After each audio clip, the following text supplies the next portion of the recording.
ዜና ስፖርት ጤና ይስጥልኝ ከኤስሪ ፍርዶስ አብዱላኪም ነኝ በቅድሚያ PSG ለአውሮፓ ሻምፒዮንስ ሊግ ፍጻሜ አለፈ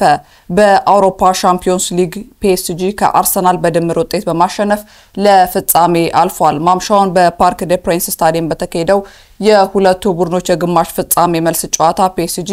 2-1 ማሸነፍ ችሏል ስፔናዊ ፋቢያን ሩይዝ በ27ኛው ደቂቃ በግሩም ሁኔታ ያስቆጠራት ግብ ቡድኑን መሪ አድርጓል አሽራፍ ሀኪሚ በ72ኛው ደቂቃ ላይ ሁለተኛውን ጎል ከመረብ ላይ አሳርፏል ቡካዮ ሳካ በ77ኛው ደቂቃ ላይ ለአርሰናል ብቸኛውን ጎልም አስቆጥሯል የአርሰናሉ ግብ ጠባቂ ዴቪድ ራያ የፒኤስጂው ቪቲንሃን የፍጹም ቅጣት ምትም አድኗል አርሰናል በመጀመሪያው 25 ደቂቃ ብልጫ በመውሰድ ግልጽ የግብ ዕድሎች ቢፈጥርም ጣሊያናዊ የግብ ዘብ ዶናሩማ በአስደናቂ ሁኔታ ማዳን ችሏል መድፈኞቹ በጨዋታው ከተጋጣሚያቸው የተሻለ የግብ ዕድል ቢፈጥሩም በሚገባ ግን መጠቀም አልቻሉም ፒኤስጂው በጨዋታው የመልሶ ማጥቃት የጨዋታ ስልትን ይዞ ወደ ሜዳ ይዞ ገብቷል ውጤቱን ተከትሎ የፈረንሳይ ክለብ የሆነው በአጠቃላይ ድምር ውጤት 3-1 በማሸነፍ ለፍጻሜ አልፏል PSG በፍጻሜው ከኢንተር ሚላን ጋር ይገናኛል በተያያዘ ዜና የፈረንሳይ ክለብ PSG በዚህ አመት ከእንግሊዝ ፕሪሚየር ሊግ ክለቦች ጋር ባደረጋቸው ጨዋታዎች የበላይነቱን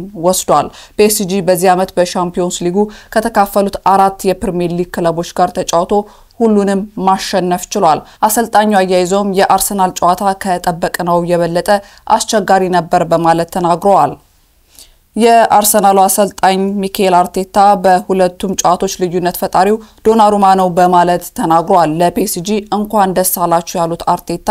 በሁለቱ ዙሮች የጨዋታው ኮከብ ዶናሩማ ነው የጨዋታው መልክም ያሳያል ሲሉ ተናግረዋል ካየውት ነገር አንፃር በሻምፒዮንስ ሊጉ ከአርሰናል የተሻለ ቡድን የለም ያሉት ሚኬል አርቴታ ነገር ግን ከውድድሩ ተሰናብተናልም ብለዋል ቡድኑ ከአውሮፓ ምርጥ ቡድኖች ከአንዱ ጋር ተጫውቶ ባሳየው ነገር ኮርቻለሁ በተመሳሳይ ሰዓት ደግሞ ለፍጻሜ ባለመድረሳችን ተበሳጭቻለሁ ብለዋል የፒኤስጂው የመሃል ሜዳ ተጫዋች ጆዋን ኔቭስ አርሰናል ጠንካራ ቡድን ነበር ሲል ከጨዋታው በኋላ ተናግሯል አርሰናል በጣም ጠንካራ ነው ነገር ግን እኛ በመጀመሪያውና በመልሱ ጨዋታ የተሻለን ነበር ሲል ጆዋን ኔቭስ ተናግሯል ስራችንን መቀጠል አለብንና በጋራ የቆምን ቡድን ነን ሐሳባችንና አጫዋታችንን መከተል አለብን በዚህ በጣም ደስተኛ ነኝ ብሏል ጆዋን ኔቭስ ማርኮኒዮስ በኩሉ ለፍጻሜ ደርሰናል አሁን ለፍጻሜ ጨዋታው በደንብ መዘጋጀት አለብን በማለትም አሳስቧል የለንደኑ ክለብ አርሰናል አምበል ማርቲን ኦዲጋርድ ቡድናቸው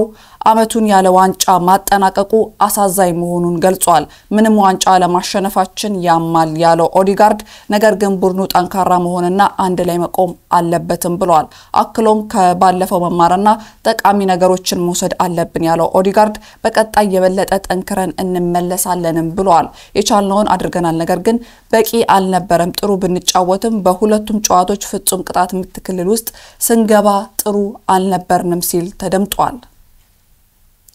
ሌላኛው መረጃችን የሚሆነው በዩሮፓ ሊግ የግማሽ ፍጻሜ መልስ ጨዋታዎች ዛሬ ይከናወናሉ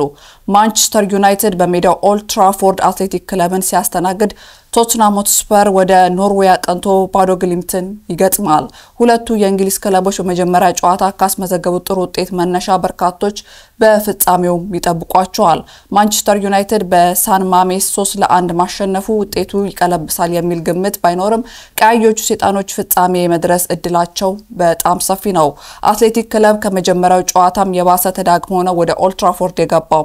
አጥቂው ኦያንሳ ሴት ሳይመለስ ወንድማማቾቹ ኢናኪና ኒኮ ዊሊያምስ በጉዳት ከስብስብ ውጪ መሆናቸው ነገሮችን የበለጠ አስቸጋሪ ያደርጋባቸዋል የማንቸስተር ዩናይትድ አሰልጣኝ ሩበን አሞሪም በእነዚህ ጉዳዮች መዘናጋት አንፈልግም እያሳለፈን ካለው የውድድር አመት አንፃር ምንም ሊፈጠር ይችላል ብለዋል እንደ ህጉ ከሆነ የዩሮፓ ሊግ የምናሸንፍ ከሆነ ለሻምፒዮንስ ሊግ እንደምናልፍ ይነግረናል እሱን እከተላለሁ ሲልም ተናግሯል በታሪክ አስከፊ አመትና ዩሮፓ ሊግ ዋንጫ ይዘን ልናጠናቅቅ እንችላለን ነገር ግን የሚቀይረው ነገር የለም አመቱ በጣም የሚያበሳጭ ነበር ብሏል ሩበን አሞሪም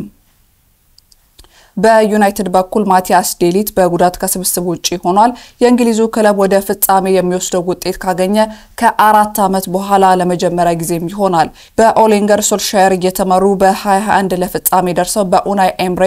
ይመራ በነበረው ቪራሊያል በመለያ ዓመት ተሸንፈው ዋንጫ ማጣታቸው ይታወሳል በ2017 ግን ጆዜ ሞሪኖ ዩናይትድን የዩሮፓ ሊግ አሸናፊ አድርገው እንደነበርም አይዘነጋም ቶተንሃም ሆትስፐር ከዩናይትድ አንጻር ምናልባት ፈተናው ከበድ ሊል ይችላል። ያንሄ ፖስቴኮግሉ ስብስብ የመጀመሪያውን ጨዋታ በሜዳቸው 3-1 ቢያሸንፉም ባዶ በሜዳው ጠንካራ ቡድን በመሆኑ በመጠኑ ስጋት ውስጥ ሊከታቸው ይችላልም ተብሏል። ቶተንሃም በቅርቡ ጉዳት የገጠመው ጄምስ ማዲሰን ከስብስቡ ውጪም አድርጓል። የሰሜን ለንደኑ ክለብ ለዩሮፓ ሊግ አዲስ አይደለም። እንደ አውሮፓውያን አቆጣጠር በ1971 እስከ 72 እና በ1983 እስከ 84 የውድድር ዓመት ላይ የዩሮፓ ሊግን አሸንፈዋል።